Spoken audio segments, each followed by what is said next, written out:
Hi hello నమస్తే, నేను మీ Ashok Regotti. Welcome to Bhavitha news. ఈరోజు పత్రికేయ మిత్రులు ఎటువంటి వార్తలు మన ముందుకు తీసుకొచ్చారో ఒకసారి చూద్దాము. అంతకంటే ముందుగానే మా ఈ ఛానల్ని సబ్స్క్రైబ్ చేసుకోండి, అలాగే లైక్ చేయండి, షేర్ చేయండి. మీరు చేస్తున్న ఈ సబ్స్క్రైబ్ ఏదైతే ఉందో మాకు ఎంతగానో ఉపయోగపడుతుంది. ముందు ఇంకొన్ని వార్తలు మీ ముందుకు తీసుకొచ్చి మీకు కళ్ళకు కట్టినట్టుగా క్లుప్తంగా వివరించడానికి ఎంతగానో సహాయపడుతుందని అనుకుంటున్నాం. కాబట్టి మా ఈ భవిత న్యూస్ ఛానల్ని సబ్స్క్రైబ్ చేయాల్సిందిగా కోరుతున్నాం. అలాగే లైక్ చేయండి, షేర్ చేయండి.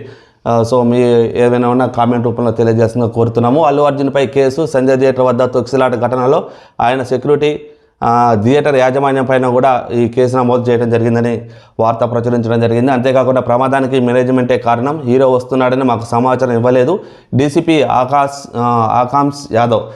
సో అల్లు అర్జున్ ఆ సంజయ్ థియేటర్ దగ్గరికి వస్తున్నారని చెప్పేసి మాకు ఎటువంటి సమాచారం ఇవ్వలేదు, మాకు ఎవరు కూడా చెప్పలేదు.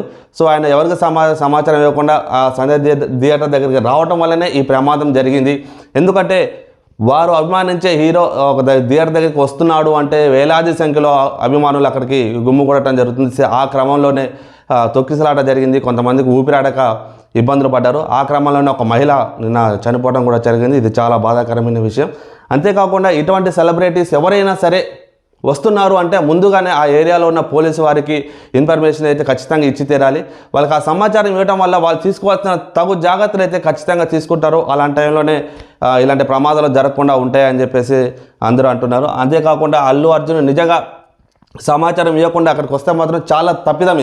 అంతేకాకుండా ఈ థియేటర్ యాజమాన్యమైనా సరే కనీసం అల్లు అర్జున్ వస్తున్నాడు యాజమాన్యానికి తెలియకుండా ఉండదు. ఒకవేళ నిజంగా వాళ్ళకి తెలియకపోయినా తెలుసుకునే ఒక అవకాశం అయితే ఉంది. ఎందుకంటే సంజయ్ థియేటర్ అనేది చాలా పెద్ద థియేటర్, చాలా పేరు పొందిన థియేటర్. సో అక్కడికి అల్లు అర్జున్ వస్తున్నాడు అని చెప్పేసి యాజమాన్యానికి తెలిసినా కూడా పోలీసు వారికి సమాచారం ఇవ్వకపోతే ఇది కూడా ఒక పెద్దగా తప్పుగానే భావించవచ్చు.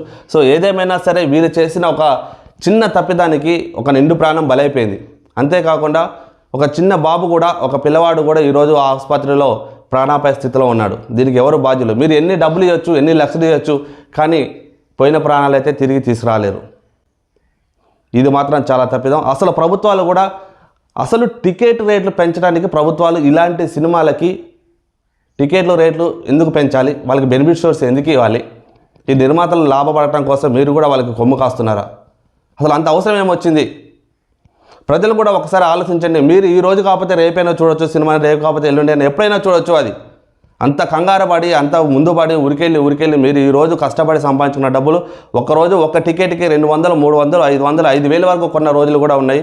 సో అన్ని డబ్బులు వేచించి మీరు ఆ టికెట్ కొనాల్సిన అవసరం ఏమొచ్చింది? ఈరోజు ఆ ప్రాణాలు మీకు తెచ్చుకోవాల్సిన అవసరం ఏముంది? ఈ ప్రభుత్వాలు కూడా ఈ సినిమాలకి బెనిఫిట్ షోస్ కానీ లేకపోతే ఈ టికెట్లు పెంచడానికి అనుమతి కూడా ఇవ్వకుండా ఉంటే చాలా బాగుంటుంది.